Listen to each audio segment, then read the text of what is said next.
Tehran की शांत रात अचानक जोरदार धमाकों से कांप उठी। आसमान में मिसाइलों की चमक और धुएं के बादल फैल गए। किसी को अंदाजा नहीं था कि यह हमला इतिहास बदल देगा। हमले के तुरंत बाद खबरें आने लगीं कि सर्वोच्च नेता को गुप्त बंकर में ले जाया गया है। सुरक्षा बल हर दिशा में दौड़ रहे थे और पूरे शहर में अफवाहों का तूफान उठ चुका था। कुछ ही पलों में दूसरा और भी विनाशकारी हमला हुआ। कई धमाकों ने पूरे परिसर को मलबे में बदल दिया। रात का आसमान आग और धुएं से भर गया। ईरान का सरकारी मीडिया अचानक शांत हो गया।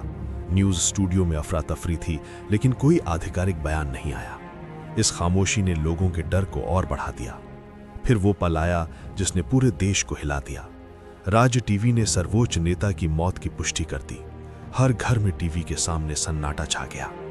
तेहरान की सड़कें शोक में डूब गईं। काले झंडे, मोमबत्तियां और रोते हुए लोग हर तरफ दिखाई देने लगे। पूरा शहर एक गहरे सदमे में था। सरकार ने 40 दिनों के राष्ट्रीय शोक का ऐलान कर दिया।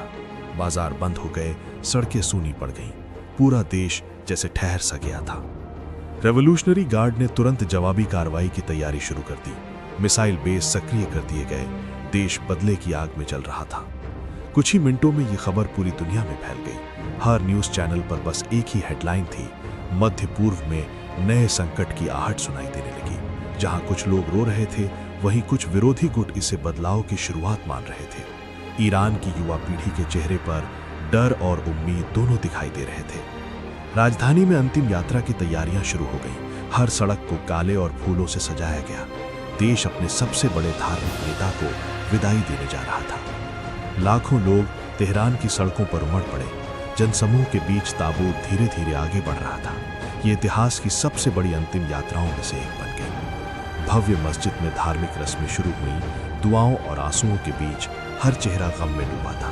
पूरा माहौल बेहद भावुक हो चुका था। मौत के बाद सबसे बड़ा सवाल था, अगला नेता कौन? गुप्त बैठकों का दौर शुरू हो गया। ईरान की सत्ता अब एक बड़े मोड़ पर खड़ी थी। सीमाओं पर सेना को हाई अलर्ट पर रखा गया। फाइटर जेट्स तैयार खड़े थे। पूरा देश युद्ध जैसी स्थिति में पहुंच चुका था। इस घटना ने पूरे मध्य पूर्व में तनाव बढ़ा दिया। दुनिया के तेल बाजारों से लेकर शेयर मार्केट तक हर जगह हलचल मच गई। आम नागरिकों के मन में डर बैठ चुका था। लोग राशन और ईंधन जमा करने लगे। बच्चों की आंखों में आने वाले कल की चिंता साफ दिखाई दे रही थी। कुछ दिनों बाद नया चेहरा सामने आया। नए सर्वोच्च नेता ने शपथ ली।